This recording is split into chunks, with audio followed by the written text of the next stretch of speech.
You get Bitcoin, you get Bitcoin, everybody gets Bitcoin. The latest from our daily newsletter at podnews.net. Podcast app Fountain is now rewarding people for listening to shows with Bitcoin, which they can then share with their favourite podcasters as value for value. The more people listen, the more they get, and the more they can share or hold for themselves. For listeners, we've added Fountain as a place to listen to our podcasts on podcast pages today, and we also mark shows that accept value for value, like this one. And for podcasters, Fountain has made it easy to collect Bitcoin support for your show. Just download the app and claim it. More views of Twitter's new podcasts menu item have surfaced from Twitter user Wong M. Jane. We don't quite know what it'll contain. It appeared in March to show podcast episodes shared by users you follow. In New Zealand, Spotify is testing a tool to record a podcast directly into the Spotify app, according to a Kiwi tweet from the company.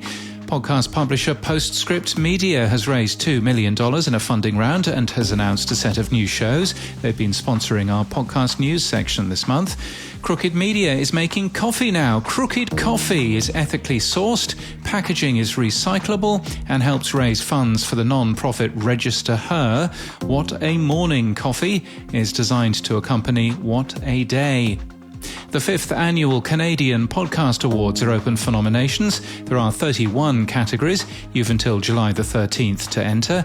Michelle and Barack Obama's production company Higher Ground has signed a multi-year deal with Audible. No details were shared. In February, we heard that they were leaving Spotify. Audible's content is normally hidden behind a $7.95 paywall. And Readly, a digital magazine and newspaper app, has launched podcasts on the app for iOS users. Podcasts listed are from participating magazines and newspapers.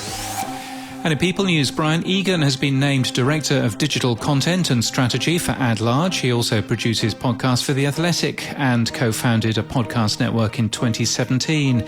And Stephen Cohen has joined Crossover Media Group as VP of Business Development and Partnerships. He'd been with Cadence 13 for 7 years.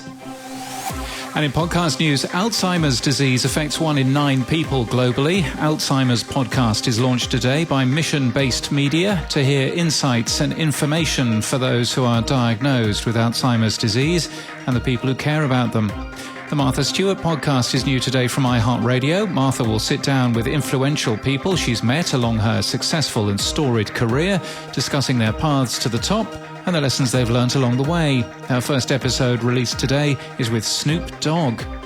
The podcast all about language. The Illusionist is doing live shows in Australia next month. All the big cities like Sydney and Melbourne and Canberra and Adelaide. I think you've missed one there. We're up here, you know, where the Olympics will be in 2032. Begins with a B. Anyway, the show's also in Auckland, in New Zealand, population 1.65 million, which is significantly smaller than Brisbane's 2.3 million. But, you know, make up your own choice. Don't mind about us. And the Sound Off podcast has Ariel Nissenblatt as its latest guest. I want more podcast listeners. I want more people to listen to podcasts and more people to listen to podcasts regularly. She says to Matt Kundle, and we discover she's a big fan of a radio station. I like some radio stations a lot. World-class rock. I'm obsessed with 107.1 The Peak. Is WXPK. WXPK, Briarcliff Manor, White Plains. World-class rock. That's the whole call station. And that's the latest from our newsletter. To read all the stories and subscribe, we're at podnews.net.